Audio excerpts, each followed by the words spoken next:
Welcome to the Retirement Roadmap by SHP Financial, a podcast empowering today's retirees and pre-retirees to make well-informed financial decisions that will help you spend more time living and dreaming than worrying and wondering. Join me, Matthew Peck, along with my co-hosts, Derek Gregoire and Keith Ellis, as we share actionable financial strategies and insights, as well as interview top thought leaders in the world of finance, accounting, and estate planning. This is all aimed at preparing you for the retirement you've always dreamed of. Our high-quality holistic planning process has helped thousands of families retire and create what we like to call the ripple effect. The Retirement Roadmap is your guide to financial freedom. Are you ready to get started? Let's go. Welcome, everyone, to another edition of the SHP Retirement Roadmap podcast. We're super excited to have one of our own advisors, Chris Willis, here. Chris, welcome. Yeah, happy to be here. Yeah. Well, we have, at our firm, we always try to bring like different content to the podcast. And we're talking today about like almost like different timelines. So whether it doesn't matter if you're retired or if you're young, or if a lot of our clients that may be retired want to take you through different timelines of what you should be thinking about in your 20s and your 30s, as you're getting in your 40s and 50s, thinking about getting close to retirement, and then in retirement, kind of like the different phases of life within the financial world. Yeah. It's funny because I was talking to my son as we start talking about the younger generation. He's only 17, my older son, and he has, believe it or not, he has some friends that he goes to school with that listen to this podcast. I know. Yeah. I said, well, if you were 17, when I was 17, they didn't have podcasts. And I'm not sure if I'd be listening to them. Yeah. But I'm pretty impressed. He's like, yeah, because Pax isn't like sure if he wants to do finance route or something else. He's definitely not like sold on the finance, doing what dad does. But his friends are like, oh, you have this, I would love to, have an opportunity and blah, blah, blah. I can't believe you're not taking advantage of it. But they listen to podcasts, and I've talked to a few of his friends over the years, just giving advice. So people in their teens are actually really thinking about this. Yeah. But we're going to start like looking your foundational years, Chris. So if someone in there that's in their 20s, or if you're listening and you have kids or grandkids in their 20s, what's that phase of life from a financial standpoint look like? Yeah, I think that's exciting too, because like even myself, like I'm a young guy, I'm only 27. So it's kind of cool because I get to like educate my friends, right? Or even people that are younger than me, kind of just like the power of investing, right? And it's almost like when you are in your 20s, like the power of your dollar is honestly just so powerful. Mm-hmm. You know what I mean by that? It's almost like maybe something that I have that you don't is just more time, right? True. You know what I mean? So, just kind of like, especially when you're young, just a very, very little amount over an extended period of time, just the ability of compound interest is just like absolutely amazing, right? And I try to like educate my friends, people that are younger than me, or even people in their 30s and 40s, just like, a very little amount over a long run honestly goes so far. Yeah. Right. Well, think about like everyone's heard it. Like, if you start early, you have more. Yeah. But give us an example of what that actually means, because I think everyone, when you're in your 20s, you're like, yeah, it sounds good, but I'm never going to be 60. Yeah, exactly. Yeah. And that's what's true. Even like myself, I struggle with that because, again, 27, I know I have a long career ahead of me. So to think about like, how do I build for 60, 65? It sounds like foreign. You know what I mean? But I kind of ran like a little bit of a number to kind of give, the audience just like an idea of what does compound interest mean, an example of it, right? So I took a very basic example of someone who is in their 20s, right? Maybe they just graduated college, their first job, maybe aren't earning as much as they might want to or hope to. And if that person put away $200 a month, right? Nothing crazy, just $200 a month, earned an 8% return, and did it from age 20 to 65, okay? The amount that they actually put in over that, call it 45-year time frame, was about $108,000. Okay. And again, just assuming an 8% return, which I would say is relatively conservative, the S&P does maybe a little bit more than that. That individual would have about $1.05 million. So you'd be a millionaire. Yeah. For $200, just $200 per month, not even per week, per month. And it's craziness too, because I think about it that way, like you personally took your own money, about $108,000 turned into $1 million. Yeah. Right. So $900,000 of that is truly just the ability of compound growth. And it's really hard because when you're young, your dollars aren't going to compound quickly. It takes 10, 20, 30 years to see that money really work for you. Well, you know how fast $200, let's say $200 just disappears easy for people who want to go to get food all the time and spend money on coffee. And, coffee's like $6. It's crazy now when you go to coffee or lattes or whatever they call it. And, but now let's say you, in your 20s, you say, I'd rather have the coffee and latte every day. Yeah. And I'll wait till my 30s and start saving $200 a month. So I ran the same thing. It's like the opportunity cost. You know what I mean? Because it is easy to go to Dunkin's Donuts every morning or whatever that may be. So I ran that same exact scenario, right? And said, okay, well, $200 a month at 8%. But what if you didn't do it when you were 20? What if you waited until you were 30? And you always said to yourself, hey, I'll invest when I have more income, right? I'll invest when I get a raise, when I get that promotion, right? And if that same individual who, again, same idea, $200 a month, from age 30 to 65, right? That person, rather than having 1.05 million, would have had $458,000. Which, by the way, is still good. Yeah, so still 30, good. Yeah, exactly. Still good. Start saving. Yeah, exactly. But, exactly, yeah. I mean, you look at a person at 20, they contributed $108,000. They have over $1 million. Yeah. Person started at 30, contributed $84,000, pretty close. Yeah. But they only have $458,000, which again, still good. Yeah. But how do we what's the lesson there? That's kind of like what I try to get away is like the time. Obviously, it's hard when you're young, right? You still need to have an emergency fund. Still don't want to have a high interest debt and stuff like that.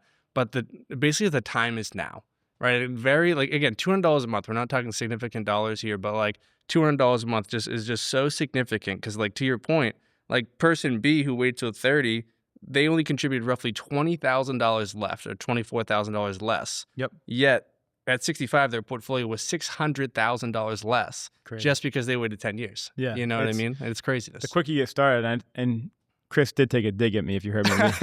He threw it in my face that he's only in his 20s. But remember, when we started the company, I was 23, and now I'm 46. So it does happen. Yeah. It does happen fast. Yeah.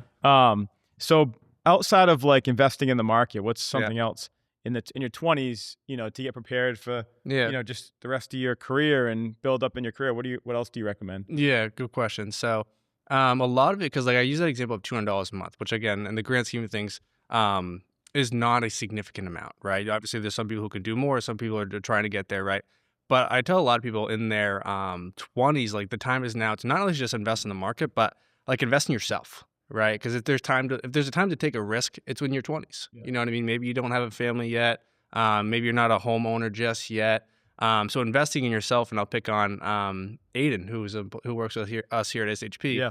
Aiden is 24, maybe 25, and he just passed the CFP. Unbelievable. I mean? It's unbelievable. So like Aiden, he's an animal, but like, just investing in himself, he's kind of setting himself up for the future because, when you have those certifications, when you have those designations, and you kind of have a little bit more credibility to yourself, your income will just naturally go up through time, right? An employer is going to want to pay you more, and they know what you're worth and all that stuff. So it's almost like I tell people to invest in yourself in your 20s, because basically by the time, if you're able to do that, you can put more money away.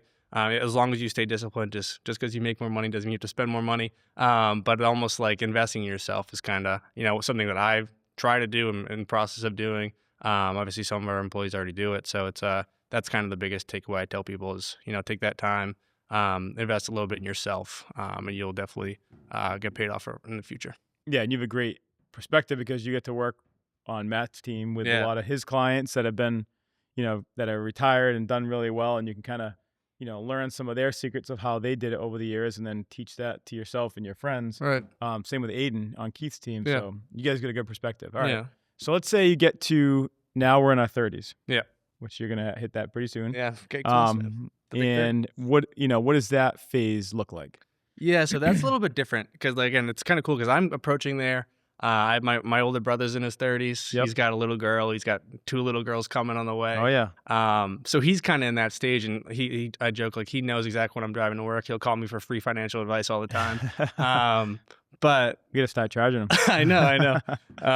But like in your 30s, like that's where like lifestyle comes to come in, or life events start to come in. You know what I mean? You probably remember. Same thing. You're talking my life. Yeah. Like you have kids, or maybe you're thinking about getting married or are married, right? Maybe you're a homeowner or trying to become a homeowner, right? So like things like that. It's not necessarily because like, and in your 20s, we kind of talked a lot about investing and saving and investing in yourself and stuff like that. But in your 30s, life does happen, right? So it's almost like when you hit those milestones, what are things you have to do? And it's not just investing, you know what I mean? And I say that because, I do say, when you start to get to that point, almost pay yourself first a little bit. Yeah. Right. One of those things to increase your savings if you can. Yeah, exactly. Again, we're talking $200 a month at 20 and 30. Imagine if it was $400 a month or $500 or whatever you can put. Yeah. It goes up quick. But besides that, now that you have potentially getting married, you have more responsibilities. Yeah. Yep. Again, your 20s, it's almost like my life. 20s didn't have much responsibilities. Yeah. Keith, Matt, and I took a risk and started this in our early 20s. But by the time we were 30, we were all married. Yeah. We all had kids. We, different part of our lives. Yeah. And so what are things people should be considering at that point? Yeah. So a lot of things that I see get taken for granted, people don't really think about. They're like, that'll never happen to me. It's not to be morbid, but death. And life insurance is one of the most important things. It's almost like the second you sit down with someone in their 30s and maybe they have young kids, almost as a financial advisor, my personal opinion is the first thing you should ask them is their life insurance. Yeah. What do you have set aside? If something happens to the spouse if they're both making a career, if one's making it. Correct. It's a huge loss to that. Exactly. Yeah. And I think a lot of people get stuck because, most people get life insurance just through their employer, just through a group plan.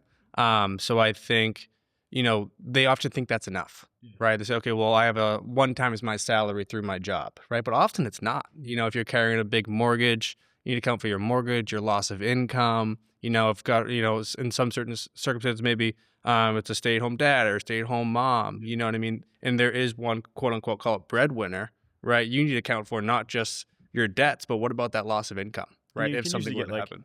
Term life pretty cheap to cover a good amount. Yeah, so exactly. Life insurance is to consider. Yeah. Disability, obviously we got to consider, if you get disabled, you need something to protect you. What about like estate planning? Yeah. And that's, again, another thing, estate planning is just so important, right? Because estate planning, some folks I feel like get a little bit nervous when it comes to estate planning because they think it's very complex, right? And it can be complex. You and I know that it can be complex. But just like basic wills, right? Getting a power of attorney done, right? In case you're incapacitated and you can't handle your finances, so get a power of attorney. Get a healthcare proxy, right? Things like that aren't super expensive but are essential, right? And I also tell people that goes swept under the rug. Is if you're young and you have children, focus on guardianship, right? Because God forbid if something happened to you and your spouse, who do you want to look after your kids, right?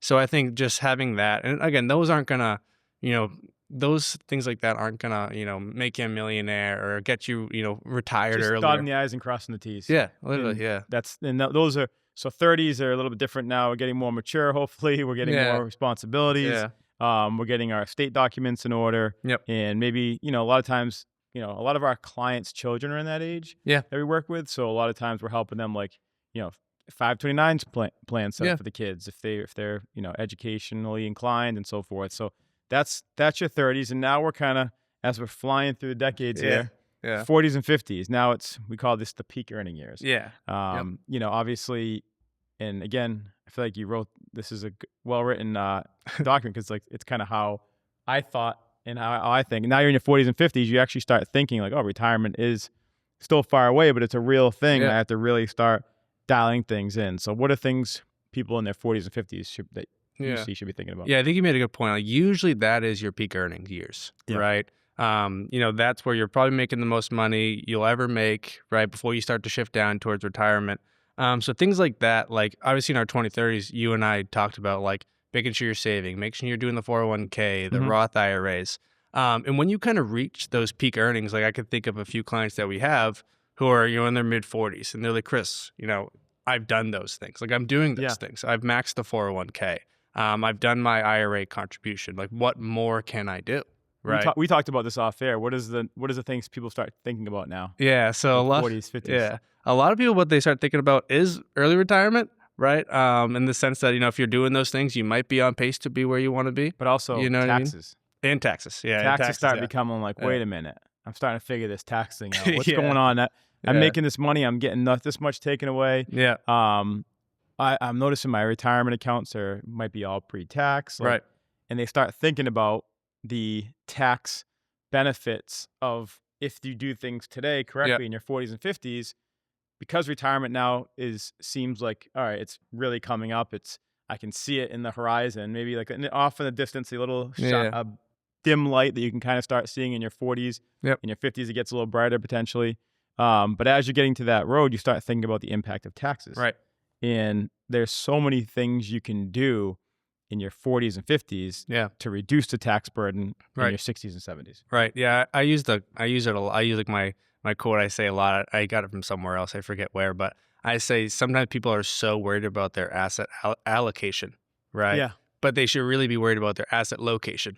Right. Great point. Yeah. Meaning like, where is it? Is it in an IRA? Is it in a Roth IRA? Is it in a brokerage account? Is it a savings account? Because it's almost like to your point, like 40s and 50s, that's when retirement is like, wow, it's not that far away. Correct. Right. So kind of like, okay, well, when you are 60 years old or whenever you want to retire, understanding the underlying tax status of your money is so important because you're going to start planning now of, okay, what is my liquidation strategy, call it, going to be? Mm-hmm. When I start pulling that money out, because it's funny, when you're, say, an individual is making, $200,000 a year in their peak earning years. Yep. They definitely don't see $200,000, right? No. So it's almost like when you reach retirement, you want to be able to, I guess, quote unquote, see as much of that money as possible. So that's kind of where it's like understanding the taxes of your money is so important at that peak earning years. I like the location versus allocation. The way I always tell people is everyone thinks about diversification of their portfolio. Yep.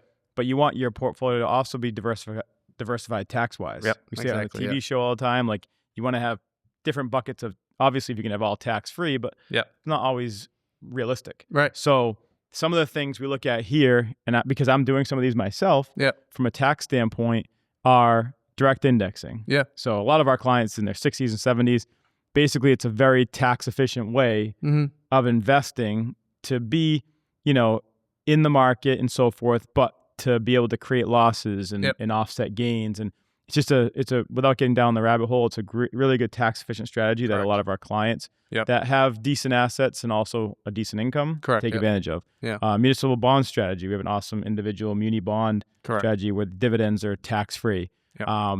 We look at what makes sense when you're contributing. Does it make sense to do some after-tax contributions can be, or like Roth contributions to your 401k, right? Depending on income levels and projections. Again, we work with clients on those regards. So there's a lot of different things that you need to do like now. And then as you're starting to make more money, now we might start looking into like, does the estate planning need to be stepped up? Right. Before maybe your estate was under a certain amount, now we might have to add the complexities you talked about. When you're in your 30s, just a basic will, maybe a trust, maybe not even a trust, a healthcare proxy, power of attorney, you're good. Now you're looking at additional planning. Yeah. So 40s and 50s is a huge window of opportunity, a great window of opportunity that if you just fly through it and don't do anything, how many clients, well, because you see them all, but so many clients that come in their 60s and 70s, even though there's a ton of planning we can still do, they're like, oh, I wish I came here 15 years ago. Yeah. I would have been in such better position by getting ahead of it. Yep. Yeah. All right. Yeah. It's almost like I feel like a lot of our clients that they see is they're like feel like they're in like tax jail a little bit. You know what I mean? They're like, okay, I want to take that money out of my IRA to take that vacation or whatever that may be. Or maybe it's in a brokerage account, but they never sold it, didn't do direct indexing, didn't do any tax loss harvesting or whatever that may be. And they have this nest egg here and they want to do things with their family. They're afraid to. Yeah, they're afraid to because they're afraid of the underlying taxes. Yeah, right? I can't touch my money because it costs too much tax. Well, that's why you saved it. Yeah, exactly. It's a weird feeling. Like, I don't want to touch that account. Well, that's still money you saved. Yeah. Granted, you have to pay taxes to get it out. But there are things you can do to get ahead of that. Yeah, exactly. So now let's dive into the weeds of retirement. This is a great timeline of 20s, 30s, 40s, 50s. Now we're kind of like 50s to 70s, probably, late 50s, I would say is on it. Some clients retire at 45, 50, but I'd say the majority of our clients, when they come, start really thinking about actually pulling the trigger in their late 50s. Again, there's someone all over the place. There's different numbers, but usually late 50s to mid 60s is kind of the sweet spot that we see. Yep. So basically if you're in your 50s, 60s, as you get to 70, what do you see some big opportunities for planning-wise? And I think that's big because I think like when you're in your 20s, 30s, 40s, right, it's almost like you're looking at a very broad horizon a little bit. But when you get to your 50s and 60s, it's no longer like broad and like literally maybe every year, every other year actually is like a significant event, right? Yeah. Meaning like 55 means something, 60 means something, 73. It's almost like when you're in your 20s and 30s, it's pretty, broad that we're kind of talking about right here. But when you get into your 50s and 60s, it's like very specific. And every year you need to consider something, right? 59 and a half, correct. 55, Yeah. 60, 62, you can take all these different exactly. like, things. You have to, these numbers, like a different strategy for each year. Exactly. So like one, for example, I'll just start at 55, right?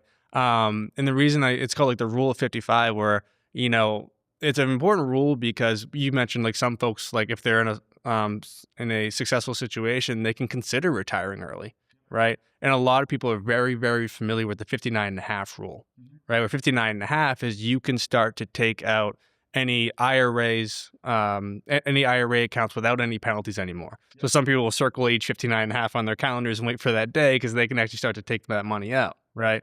But 55 is actually a unique, or maybe something that a lot of people aren't aware of, and that's 401ks, okay? And the main difference there is if you are looking to retire early and you have 401k funds and you actually leave your employer, you can access 401k money at 55, whereas an IRA is 59 and a half, right? So that's kind of crucial because I think just naturally, there's a lot of advantages to moving money from 401k to IRA eventually when you retire. But if you are in that stage where you're like, hey, I want to retire early, it's almost like don't automatically think that you're 54 and you want to retire at 55.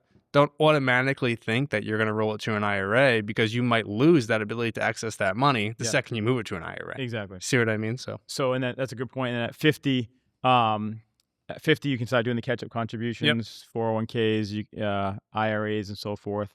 55 is the difference here. What's that? And I'm drawing a blank. I probably should. We've done it with clients before. If they do have an IRA, there's another thing they can do between 55 and 60. There's another. I'll try to add. It's probably the substantial equal periodic payments. Yes. SEPP. Yeah, exactly. So you can actually do like if you take. So one of our clients retired, had rolled it to an IRA, or whatever the case was, and we did. As long as it's like a certain specific percentage that's equal for 5 years in a row. And there's another name for it that I'm blanking on. But. Yeah, it's called, so it's fine. I know exactly. I have a client, they're on like year 5 right now. We're past ours with ours. But the point being here, and it's been, see, as I get older, I start forgetting these exact details. But there are additional strategies. Don't just be like, oh, I can't touch it and that's it. Sometimes that may be the case, but a lot of times there are other strategies that you can use if you want to retire early. Exactly. And at 59 and a half, if you're still working, a lot of folks, that's when you can roll your 401k to an IRA. Sometimes it makes sense because in a 401k, you're limited to what that fund offers. In an IRA, you can explore the entire universe and have it professionally managed if you want. So there's usually, depends on the situation, but sometimes there's advantages to doing that. There could be disadvantages, but a lot of clients like the flexibility of having to be able to do that at 59 and a half. And I use the analogy a lot because folks ask me a lot, if you're new to this, like what is the difference of a 401k versus an IRA? Like I don't really get it. They're taxed the same, so why would I, change it? And I use the analogy a lot, and I tell this a lot to a lot of people I meet for the first time. And I said, you think of the 401k as like a restaurant menu, right? If you're going to an Italian restaurant, they're going to give you a list of 15 to 20 things you can choose from, right? Chicken parm, vodka, whatever that may be, right? Vodka pasta, whatever that may be. Whereas if you go to an IRA, the analogy I use is you're no longer at that fixed menu at the Italian restaurant. You're now in the supermarket.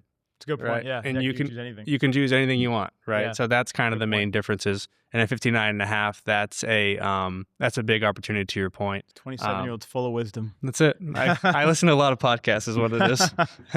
All right. So for contributing, we talked about age 50, you can start doing catch-up contributions. 60 to 63, you can do super catch-ups. Right? So you can start, instead of being 8,000 extra into 401k, you can add 11,250. And you also want to start considering, like at that age, depending on income level, Roth conversions start coming into play. We do a ton of them for our clients that are, retired or approaching retirement. By trying to keep the conversions within a specific income window, an income bracket. Try to take advantage if there's a window of $50,000 in a certain bracket. We'll probably do that. So have more tax-free money in retirement. If we can create that additional diversification.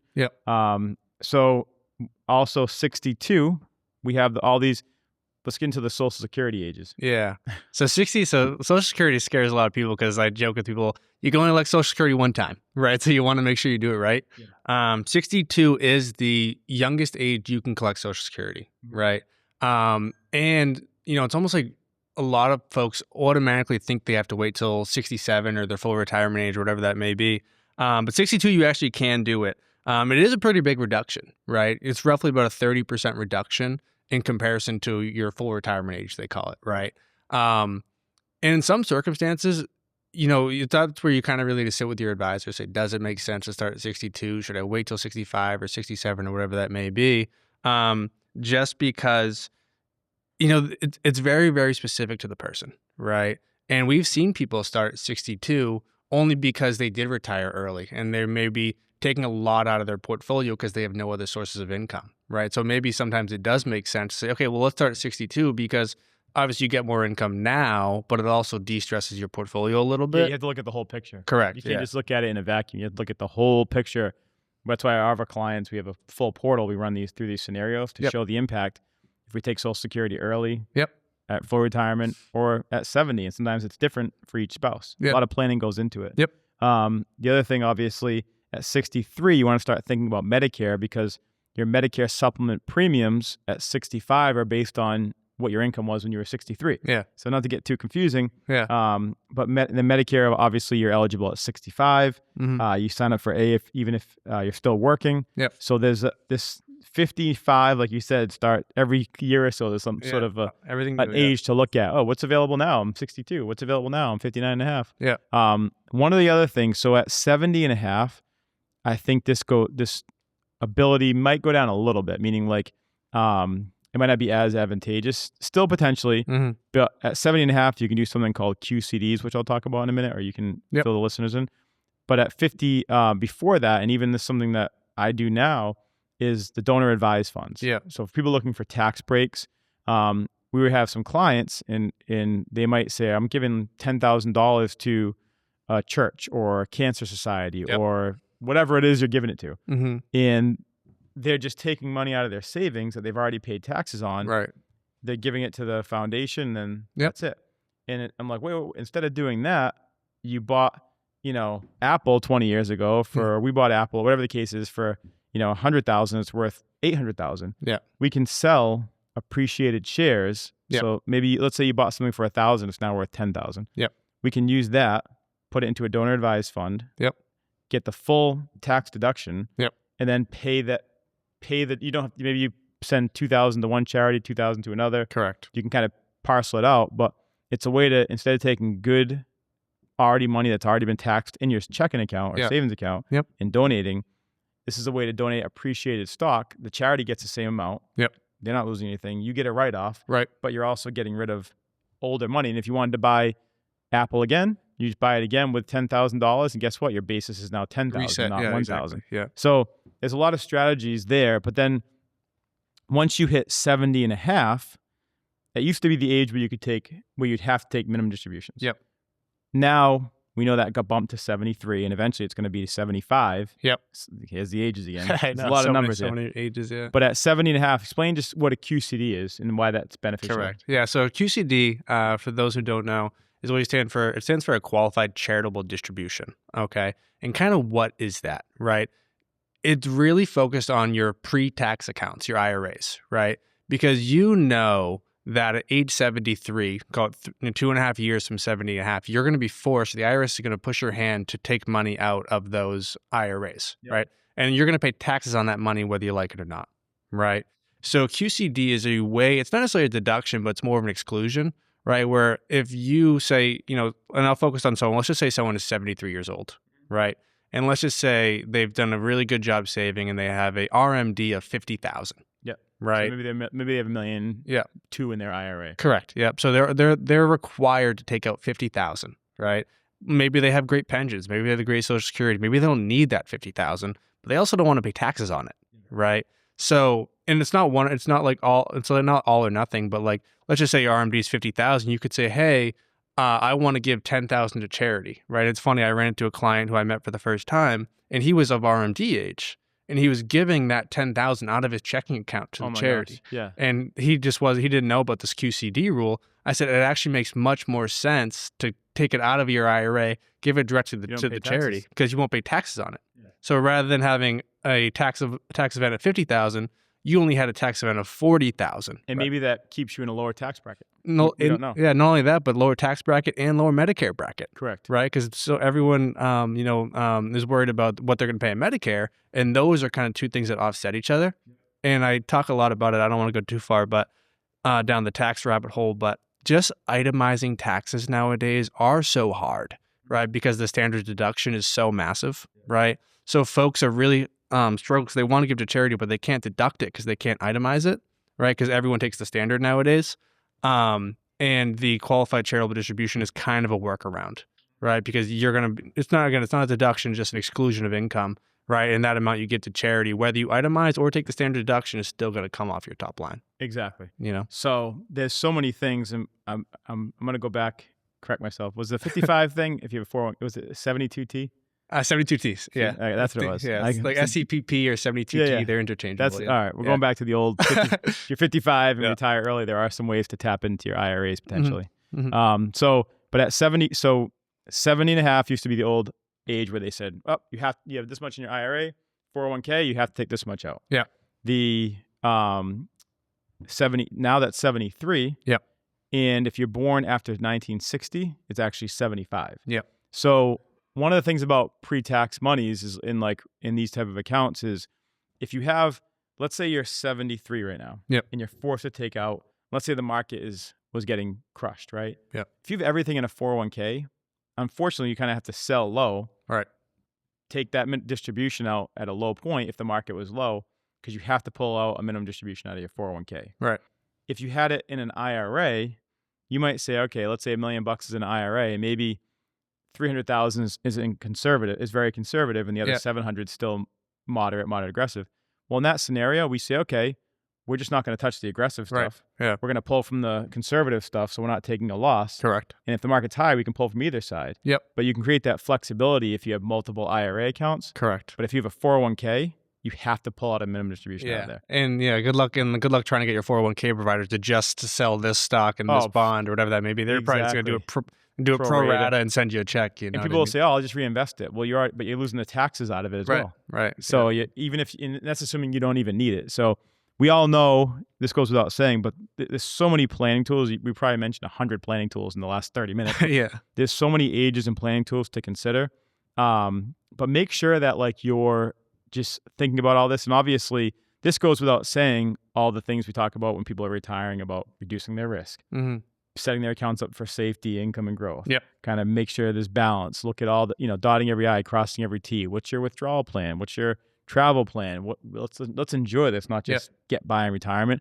But this is awesome. The thing this just gives listeners kind of like a great, almost like zipping through the lifetime of 20s to 30s all the way into your 70s in retirement. Yeah. And all the different planning tools that kind of come into play more at certain years than during other certain years. Right. So any closing thoughts here, Chris? This is obviously great stuff. No, all looks good. The only thing I would add that out of age is almost like, I think we see a lot of people, and there's really no age requirement, but I always tell people to always review your estate plan, right?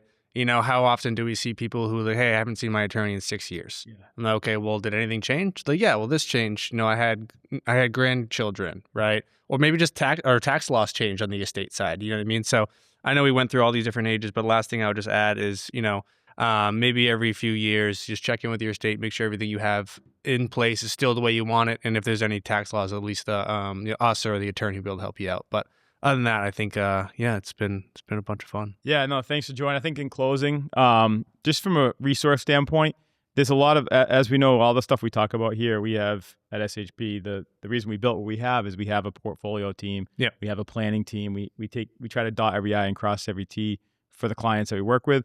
If you want more information, there's a ton of resources and guides at shpfinancial.com. So I'd urge you to go there if you need anything. Other than that, Chris, thank you so much for joining us. Thanks for taking the dig at me early on. I'm going to get you back at some point. Yeah. And thanks everyone for listening and watching, and we'll talk to you real soon. Thanks for listening to the Retirement Roadmap podcast by SHP Financial. If you've enjoyed today's episode, be sure to hit the subscribe button so future episodes are automatically downloaded directly to your device. And if you've liked what you heard, please share the show. Create your own little ripples so we can help even more people with their retirement goals. If you want access to all past interviews, including notes, resources, and exclusive content from SHP Financial, visit shpfinancial.com/podcast. Thanks again for joining us on the Retirement Roadmap podcast. And for all the attorneys out there, and disclaimers and disclosures, I'm just going to put on my super serious voice and add our own. No statements made during the Retirement Roadmap podcast shall constitute tax, legal, or accounting advice. You should consult your own legal or tax professional on any such matters. Information presented is for educational purposes only and does not intend to make an offer or solicitation for the sale or purchase of any specific securities, investments, or investment strategies. Investments involve risk, and unless otherwise stated, are not guaranteed. Our investment advisory services are offered through SHP Wealth Management, LLC, an SEC-registered investment advisor. Insurance sales are offered through SHP Financial, LLC. Our advisors and insurance reps may offer clients advice and/or products from each entity. No client is under any obligation to purchase any insurance product.